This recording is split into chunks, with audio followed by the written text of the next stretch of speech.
Talking NHL free agency. Paul Bruno, RotoWire, back with us after some great baseball analysis in our first segment. Jeff Ulrich jumps in. Always good to hear from Moose as well. And guys, NHL free agency, we're only a couple days in, obviously, but the initial flurry of moves, none more interesting to me, and I think to many across the hockey world, is that of Johnny Gaudreau leaving Calgary for, of all places, Columbus.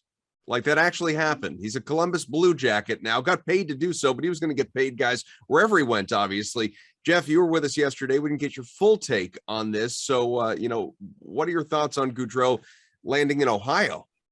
Right. Yeah. I mean, it was such weird news that, it broke our stream yesterday. So, again, like, from a hockey standpoint, it's weird. And I think a lot of people were just like, what, really? Like the Blue Jackets? Why? It's a team that defensively and in net, like, they're not really close. They're definitely going to be an interesting team for fantasy purposes. As I was getting cut off yesterday, that was the one thing I was hitting on. This team was already fun to target and play in NHL DFS. And then you add like one of the most gifted, kind of well-rounded offensive drivers of the puck in the NHL.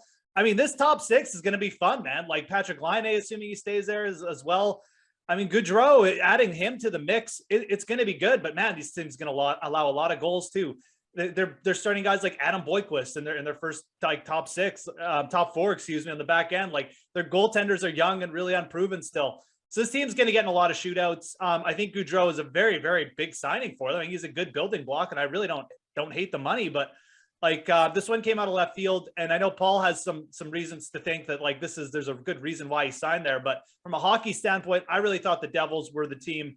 But it's Columbus, and we'll see if they can do anything with this. Well, from a hockey standpoint, I guess Columbus already had long odds, very long odds. So it doesn't move the needle that much.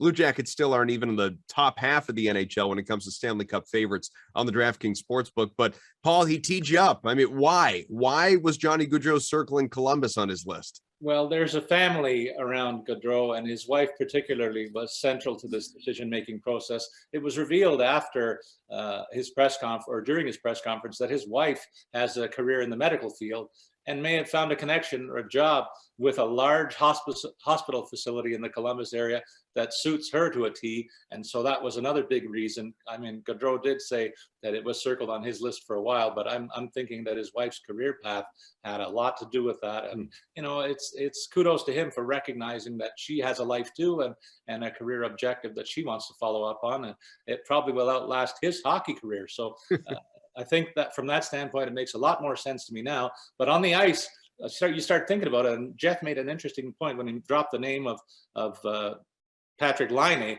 That's a guy that should be very excited to see Johnny Gaudreau jumping into a Columbus uniform. And that power play is going to be pretty dynamic with those two guys and Jakub Voracek on the ice.